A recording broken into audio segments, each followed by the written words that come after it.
सराय आलमगीर से ताल्लुक रखने वाली मां ने ऐसी जुल्म और बर्बरियत की दास्तान रकम की जिसकी आज से पहले कोई मिसाल नहीं मिलती। यह दरिंदा सिफ्त खातून अपने मासूम बच्चों को करने के बाद जीती रही और के बाद उनकी तदफीन कर दी और फिर 12 रोज तक अपने आशिक के साथ गुलछर्रे भी उड़ाती रही।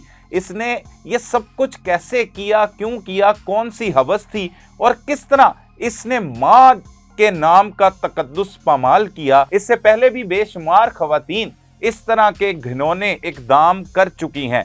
ये मुआशरे में हो क्या रहा है और खास तौर पर यह दास्तान किस तरह से रकम की गई, इसमें कौन कौन शामिल था और कब से इन दोनों के दरमियान जो है हवस भरी मोहब्बत का आगाज हुआ और फिर वो देखते ही देखते 3 फूल जैसी जिंदगियों को बुरी तरह निकल गया। अब आगे क्या होने जा रहा है, अहले खाना क्या मुतालबा करते हैं, गमज़दा वालिद का क्या कहना है और उन बच्चों की दादी इस हवाले से क्या कहती हैं। हमारे दोस्त, हमारे भाई मियां इमरान अरशद साहब इस प्रोग्राम के लिए सराय आलमगीर गए, उस फैमिली के साथ मिले और वो तफसीलात निकाल के लाए जो पहले मंजर आम पर नहीं आई। इतनी दुख भरी दास्तान कि जिसकी कोई भी आज से पहले मिसाल नहीं मिलती। मियां साहब शुक्रिया, पहले वक्त दिया, लेकिन इतना अफसोसनाक वाकया जिसे सुनकर रूह कांप जाती है। हम भी परेशानी में मुब्तला हो जाते हैं और ये कोई पहली माँ नहीं है जिसने इतना बड़ा जुल्म किया है। गुजरात ही के इलाका में पहले भी 2 बच्चे मासूम इसी तरह कत्ल हो चुके हैं और जो है वो खारियां के करीब भी इस तरह का एक अफसोसनाक वाकया रूनुमा हो चुका है। 2-3 वाकयात इस तरह के हुए हैं जिसमें मासूम बच्चों को मसल दिया जाता है। ये दर्द भरी दास्तान का आगाज कैसे होता है, ये बदबख्त बाबर सिदरा की जिंदगी में कैसे आता है, क्या होता है और ये कैसे ये सब कुछ इन्होंने ये एक इंतहाई तकलीफ दे हैपनिंग है, ज़ाहिर पहले भी हो रहे हैं।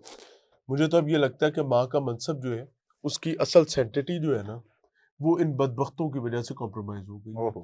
अल्लाह ताला पनाह अता फरमाए। जो माएँ हम जानते हैं वो शफीक और हमारे यहाँ मारूफ है कि अल्लाह की मोहब्बत जो है वो माँ की मोहब्बत से ताबीर की जाती है। होता ही है जनाब की सिदरा जो है ये टिकटॉक से बुनियादी तौर पर बाबर की मोहब्बत में गिरफ्तार होती है। ठीक है। बाबर एक दिफाई इदारे में मुलाजमत करता है। अच्छा। और खातून जो है वो बच्ची नहीं है कि जनाब छोटी सी कली है और वो बहक गई, नहीं। 14 साल कबल इसके बच्चे हैं। सबसे बड़ी बेटी 7 साल की है। अच्छा। इसने अपनी 7 साल की बेटी को फजर फातिमा को मारा है। इसने खुद अपने हाथों से, दूसरे शख्स ने नहीं, इसने अपने हाथों से अपनी 4 साल बेटी हरम फातिमा को मारा है। इसने अपने फूल जैसे अकलौते बेटे को किया है। 2 साल उसकी उम्र है, मोहम्मद ज़िक्रिया। क्यों किया है सब कुछ? क्योंकि ये बाबर के साथ जाना चाहती है। बाबर कहता है कि तुम्हें तो मैं रखना चाहता हूँ, तुम्हारी मोहब्बत पर मैं झूला झूलना चाहता हूँ, लेकिन तुम्हारे बच्चे नहीं रख सकता। मैं बच्चे नहीं रख सकता। इस बदअकल, बदबख्त, बदहवास औरत को कोई रास्ता नहीं मिला, इसने अपने बच्चे मरवा दिए। क्यों रास्ता नहीं मिला? बड़े बेशुमार रास्ते हैं, उसके हवाले करे वालिद के और वहां से भाग जाए, ये बदबख्त तलाक ले ले। इनका क्या कसूर है? मैं आपको एक बात बताता हूँ सलमान, हवस जो है ना ये बहुत बदबख्त चीज है, बहुत बदबख्त है।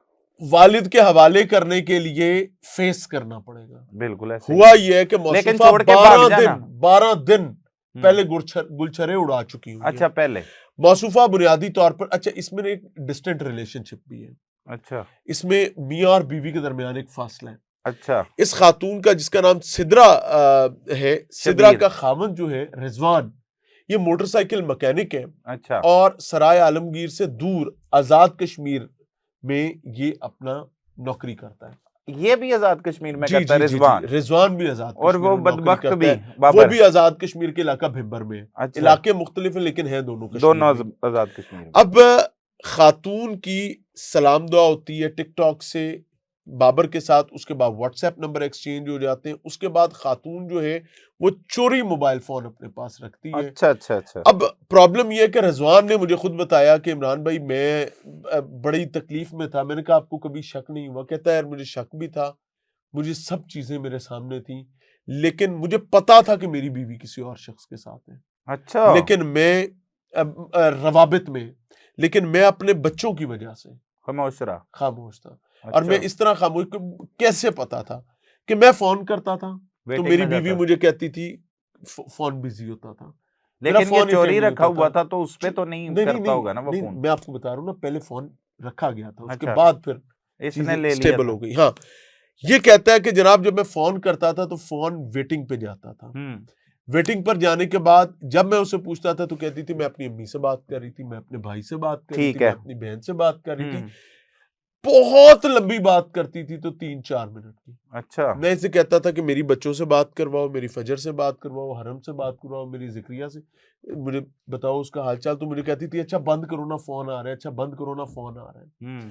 फोन बंद करके भागने की करती थी और मुझे इब्तदाई तौर पर समझ नहीं आती थी, लेकिन मेरी छठी हिस्ट्री है वो मुझे इस पर इंटीमेट करती थी क्या कोई मसला अब मसला ये हुआ कि आखिरी दिन जब ये फरार हुई है तो बच्चों की दादी ये बताती हैं कुछ जो मेरी पर्सनल असेसमेंट है उसमें इनके दरमियान कुछ इख्तलाफात भी थे। अच्छा, मियां ये बीवी भाई के 4-5 नहीं इसके मेके में ठीक है 4-5 भाई हैं, ठीक है। सास भी अलहदा रहती है, इसकी एक अलहदा घर और जहाँ पे ये और इसके 3 बच्चे हुआ करते थे। खामद जो है वो 15 दिन बाद महीने बाद वापस आने वाला अलहदा घर लेके दूर का पंछी था। हाँ, वो है वहीं पर, ये इकट्ठे दीवारें सांझी हैं, उसी जगह पर रहते लेकिन इकट्ठे नहीं रहते। अंदर दीवार है। तो खातून एक आजाद खातून थी, यानी कोई नजर भी नहीं रख सकता बिल्कुल ऐसे ही है। क्योंकि खामद जो है वो आया एक दिन रात चला गया, खामद तो दूर का पंछी था। बिल्कुल ठीक है। अब प्रॉब्लम उस वक्त सामने आया जब खातून ने सुबह सुबह कहा कि नहीं मैं तो जा रही हूँ। इसने एक दफा अपना फर्नीचर भी बेचने की कोशिश की थी। फर्नीचर? हाँ, फर्नीचर सारा माल असबाब बेचने की कोशिश की, लेकिन इसके देवर जेठ जो उन्होंने काबू कर लिया। अच्छा, वो साथ ही घरों में ये माल असबाब लेके निकलने के चक्कर में। ठीक है। ये खातून अचानक से एक दिन सुबह तैयार होती है, बच्चे बच्चे तैयार हैं, सस पूछ दी कितने चली, उन्हें क्या कि मैं चली है रिजवान को कश्मीर। अच्छा, रिजवान से बुलवाया।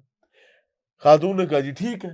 ये चली गई बच्चों को लेके, यानी सास ने अपने बेटे से नहीं पूछा, विच डिपिक्ट्स के इनके कुछ दरमियान डिफरेंसेस और गैप्स थे। ठीक है, गैप्स थे, उस गैप का इसने फायदा उठाया।